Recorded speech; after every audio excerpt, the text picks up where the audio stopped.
கடந்த 29 மற்றும் 30ஆம் தேதி இரவு ஜம்மு காஷ்மீர் மேலே இந்திய விமானப்படைக்கு சொந்தமான ரஃபேல் போர் விமானங்களில் 4 போர் விமானம் ஏர் சார்ட்டீஸில் ஈடுபட்டுக்கிட்டு இருந்துச்சு.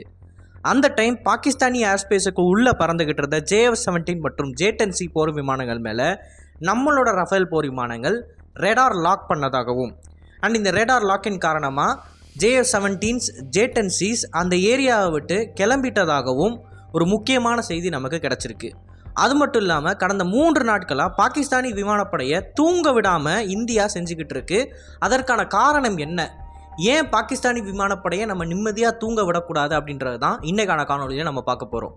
நான் உங்கள் ஆகாஷ் தமிழ் பொக்கிஷம் வழங்கும் டிபி டிஃபென்ஸ். முதல் விஷயம், இந்தியாவை பொறுத்த வரைக்கும் நம்ம எப்பயுமே ஒரு ஏர் எக்ஸசைஸை பண்ணுறோம் அப்படின்னா அதற்கான நோட்டேமை கொடுத்துருப்போம், அதாவது நோட்டீஸ் ஃபார் ஏர்மேன்.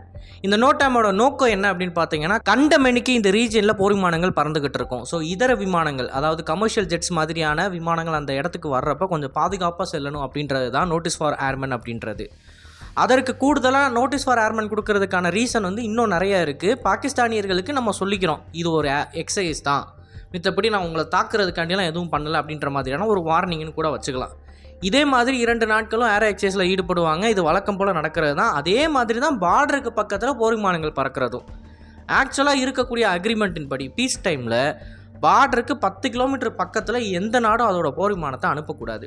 இது ஃபைட்டர் ஜெட்ஸுக்கு மட்டும்தான் பொருந்தும், டிரான்ஸ்போர்ட் ஏர்க்ராஃப்ட்ஸ்க்கோ இல்லை ட்ரோன்ஸுக்கோ இது பொருந்தாது. இப்போ இந்த சூழ்நிலை நிலவிக்கிட்டு இருக்கிற தருணத்தில் பாகிஸ்தான் என்ன பண்ணுறாங்க அப்படின்னா, அவங்களோட JF-17 மற்றும் J-10Cs பார்டருக்கு 10 கிலோமீட்டர் கொண்டு வராங்க. இது கடந்த 2 நாட்களாக சமூக வலைத்தளங்களில் ரிப்போர்ட் ஆகிக்கிட்டு இருந்துச்சு. ஸோ அக்ரிமெண்ட்டை அவங்க பிரீச் பண்ணி பார்டருக்கு 10 கிலோமீட்டருக்கு உள்ளே அவங்களோட போர் விமானங்களை கொண்டு வரப்ப வெறும் சில வினாடிகளில் அவங்க நம்மளை அட்டாக் பண்ணணும்னு நினச்சாங்கன்னா டக்குன்னு நம்மளோட பார்டருக்குள்ளே போயிட முடியும். ஸோ இந்த மாதிரி சிச்சுவேஷன் நிலவர காரணத்தினால் நம்ம என்ன பண்ணுறோம் அப்படின்னா 24/7 நம்மளோட போர் விமானங்களை வானத்துக்கு மேலே வட்டம் அடிக்க வச்சுக்கிட்டு இருக்கோம். இப்போ இந்த போர் விமானங்களில் ஃப்ரண்ட் லைன் ஃபைட்டர் ஜெட் என்ன அப்படின்னு பார்த்தீங்கன்னா நம்மளோட ரஃபால் போர் விமானம். இந்த போர் விமானத்தில் ரொம்ப அட்வான்ஸ்டான AESA ரேடார் மற்றும் அதிக தொலைவில் போய் அடிக்கக்கூடிய ஏர் டு ஏர் மிசைல் இருக்குது. இந்த போர் விமானத்தை ஸ்னைப்பர் ஆஃப் இந்தியன் ஏர்ஃபோர்ஸ் அப்படின்னு நம்ம சொல்லுவோம். ஏன்னா 200 கிலோமீட்டர் தள்ளி இருக்கிற போர் விமானத்தை அடிக்கிற திறன் இருக்கிறதுனால நம்ம அந்த பேரை இந்த விமானத்துக்கு வச்சுருக்கோம். இந்த மாதிரியான ஒரு கேப்பபிலிட்டி இப்போ வரைக்கும் பாகிஸ்தானி விமானப்படையில் சுத்தமாக கிடையாது. அண்ட் அவங்களோட PL-15 அப்படின்ற ஏவுகணை, இந்த PL-15க்கு பின்னாடி ஒரு உருட்டு இருக்குது. PL-15ல் சீனா கிட்ட இருக்கிற வேரியண்ட் 200 கிலோமீட்டர் போகும். இதே ரேஞ்சை நம்ம மீட்டியரோட கம்பேர் பண்ண முடியும். ஆனால் PL-17ஓட எக்ஸ்போர்ட் வேரியண்ட் 145லேருந்து 175 கிலோமீட்டர் தான். இப்போ பாகிஸ்தான் என்ன சொல்கிறாங்க அப்படின்னா, PL-15ஓட சீன இன்வென்ட்ரியிலேருந்து தான் நாங்கள் அந்த ஏவுகணை எடுத்திருக்கோம், அதாவது எக்ஸ்போர்ட் வேரியண்ட் கிடையாது அப்படின்னு சொல்கிறாங்க. பட் பாகிஸ்தானியர்களை பொறுத்த வரைக்கும் இதுக்கு முன்னாடியே ஒரு தடவை இப்படி உருட்டி மாட்டியிருக்காங்க. அதாவது J-10C அப்படின்ற ஒரு வேரியண்ட் இருக்குது. J-10C சைனீஸ் ஏர்ஃபோர்ஸுக்கு, J-10CE எக்ஸ்போர்ட் வேரியண்ட்டு. J-10Cயை தான் நாங்கள் வாங்கியிருக்கோம் அப்படின்னு பாகிஸ்தானியர்கள் சொல்லியிருந்தாங்க. பட் அவங்களோட இமேஜஸை பார்க்குறப்ப, அதாவது J-10CE அப்படின்ற பேர் கொட்டை எழுத்தில் போட்டு பாகிஸ்தானியோட கொடி போட்டு அவங்களோட ஏர்பேஸில் நிற்கிறப்ப இது எவ்வளோ ஒரு மட்டமான பொய் அப்படின்றது நமக்கு தெரிய வந்துச்சு. ஸோ அதே மாதிரி இந்த PL-15க்கும் ஒரு கதையை கட்டி விடுறாங்க. எக்ஸ்போர்ட் வேரியண்ட்லாம் கிடையாது, இது இந்த ரேஞ்சில் அவங்களோட இன்வென்ட்ரியிலேருந்து நாங்கள் எடுத்தது, அதாவது சைனீஸ் இன்வென்ட்ரியிலேருந்து நாங்கள் வாங்கின PL-15s தான் இது அப்படின்னு சொல்லி உருட்டிக்கிட்டு இருக்காங்க. ஸோ இந்த தருணத்தில் நம்ம பார்க்க வேண்டியது என்ன அப்படின்னு பார்த்தீங்கன்னா, ஏர் சுப்பீரியாரிட்டி அப்படின்றத பொறுத்த வரைக்கும் இன்றைக்கி இந்தியா கிட்ட அன்மேட்ச்டு கேப்பபிலிட்டி இருக்குது. இந்த அன்மேட்ச்டு கேப்பபிலிட்டியை பாகிஸ்தானியர்களுக்கு உணர்த்துகிற விதமாக தான் கடந்த 2 நாட்களாக இந்திய விமானப்படையோட ரஃபேல் போர் விமானங்கள் பாகிஸ்தானி டெரிட்டரிக்கு உள்ளே பறந்துக்கிட்டு இருக்கிற JF-17s மற்றும் J-10Cs மேலே ரேடார் லாக் வச்சது. இந்த ரேடார் லாக்னா என்ன அப்படின்னு பார்த்தீங்கன்னா, சிம்பிள் டேர்ம்ஸில் விமானம் அதோட ஏவுகணையை ஏவுறதுக்கு முன்னாடி அந்த ஏவுகணைக்கான டைரக்ஷன், டார்கெட்டை லாக் பண்ணி கொடுக்கறது தான் ரேடார் லாக். இந்த ரேடார் லாக்கை எதிரி போர் விமானத்தாலையும் தெரிஞ்சிக்க முடியும். ரேடார் லாக் ரிசீவர் அப்படின்றது எல்லா போர் விமானத்துலையும் இருக்கும். ஸோ ஒரு போர் விமானத்தை இன்னொரு போர் விமானம் ரேடாரின் மூலமாக லாக் பண்ணுது அப்படின்னா அதற்கான வார்னிங் அப்படின்றது அந்த எதிரி பைலட்டுக்கு கிடைக்கும். ஸோ பாகிஸ்தானி பைலட்ஸுக்கு முன்னாடி இருக்கிற இன்ஸ்ட்ருமெண்டல் கன்சோலில் எதிரி போர் விமானம் நம்ம மேலே ரேடார் லாக் வச்சிருக்கு அப்படின்றத தெரிஞ்சுக்கிட்டதுக்கப்புறமா ஒரு வார்னிங் லைட் வரும் பார்த்தீங்களா, அந்த வார்னிங் லைட்டை பார்த்ததுக்கப்புறமா அவங்க பயந்து அந்த area of ஆப்ரேஷன்லேருந்து கிளம்பியிருக்காங்க.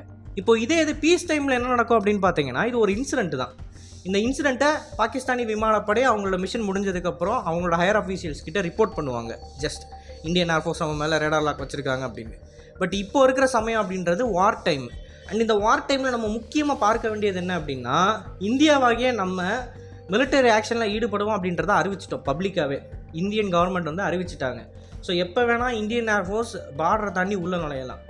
And at the same time Pakistan என்ன சொல்லிக்கிட்டு இருக்காங்க அப்படின்னா, இந்த தீவிரவாத தாக்குதலுக்கு எங்களுக்கு சம்மந்தம் இல்லை, இதை ஒரு ஃபால்ஸ் ஃப்ளாக் ஆப்ரேஷனாக இந்தியா வச்சுக்கிட்டு எங்கள் மேலே தாக்குதல் நடத்த பார்க்குறாங்க அப்படின்னு சொல்கிறாங்க.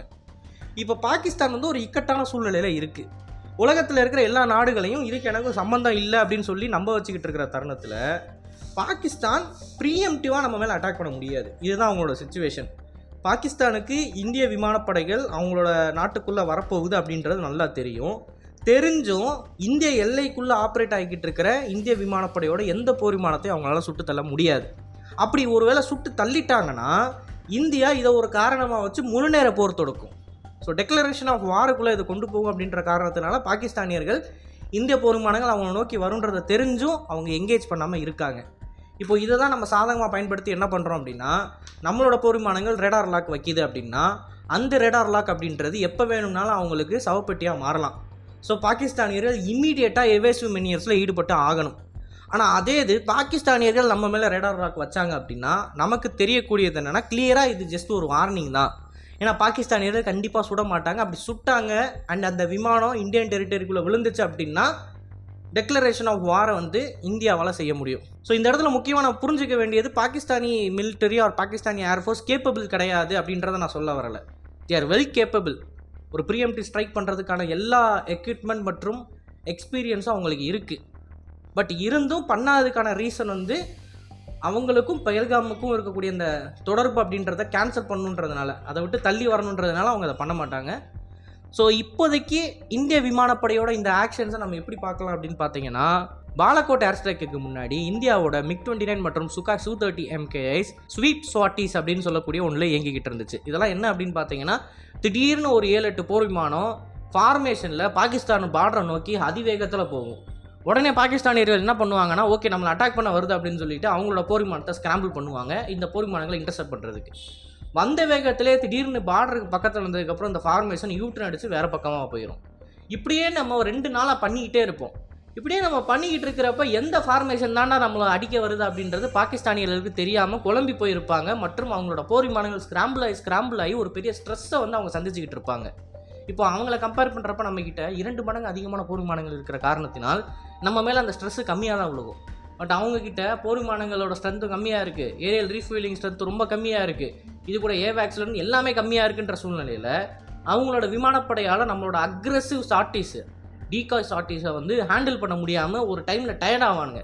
அப்படி டயர்ட் ஆகிறப்ப நம்ம என்ன பண்ணுவோம் அப்படின்னா, ஒரிஜினல் ஃபார்மேஷனாக பாகிஸ்தானுக்குள்ளே விட்டு அட்டாக் பண்ணிட்டு வாங்க அப்படின்றோம். ஸோ அதே விஷயம் தான் இப்போயும் நடந்துகிட்டு இருக்குது. கூடிய சீக்கிரம் ஒரு சம்பவத்தை நம்ம எதிர்பார்க்கலாம். ஸோ இதை பற்றி நீங்கள் என்ன நினைக்கிறீங்க அப்படின்றத மறக்காமல் கமெண்ட்ஸில் பதிவிடுங்க. அண்ட் இது போல் நிறைய தகவலை தெரிஞ்சுக்கொள்ள டிபி நியூஸ் பேஜை ஃபாலோ பண்ணிக்கோங்க. நல்லது இப்போ நல்ல சமுதாயத்தை வரும். நன்றி, வணக்கம்.